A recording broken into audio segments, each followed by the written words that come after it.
চুরি করছে চোরে, বিচার হয় মালিকের। তোর ঘরে ঢুকলো কেন? তুই ঘুমাইলি কেন? তুই না পাহারা দিই। চোর বেকসুর খালাস। বুঝেন নাই কেমন দুনিয়া? চোর ঢুকছে দুইজনে, দেওয়াল ভাঙ্গা একটার মাথায় ঘুরে জাগাত ব্রেক, বাকি আর একজন চোর বাঁচতে আছে না? এ যায় তাড়াতাড়ি আদালতে মামলা দিছে মালিকের বিরুদ্ধে। দেওয়াল নরম বানাইলো কেন? আমার চোর ভাই মরে গেছে, ফাঁসির হুকুম চাই। কেমন মগা আদালত! আশরাফ আলী থানভী রহমতুল্লাহ আলাইহি লিখেছেন,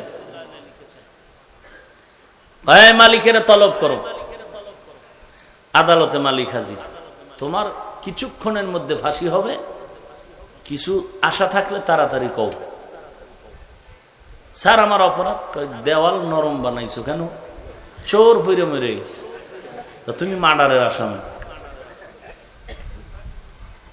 যেহেতু আমার কথা বলার সুযোগ আছে, আমি মার্ডারের আসামি, ফাঁসি হয়ে যাবে। আমার একটু কথা হলো, এই দেওয়াল তো আমি বানাইনি, রাজমিস্ত্রি বানাইছে। সেখানে ধরে নরম করে বানাইলো, তাকে একটু তলব করা হোক। মহামান্য আদালত বলে ডাকো, তুমি বেকসুর খালাস।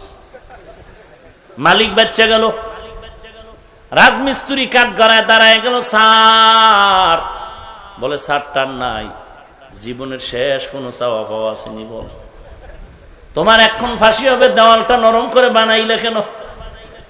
স্যার আমি তো দেওয়াল বানাইছি, এটারে আটকায় রাখছে সিমেন্ট, বালুয়া, পানি, মশলায়। মশলা তো আমি মিলাই নাই, যেই যোগালি মিলাইছে ওই মশলায় পানি বেশি দিছে, এই জন্য নরম।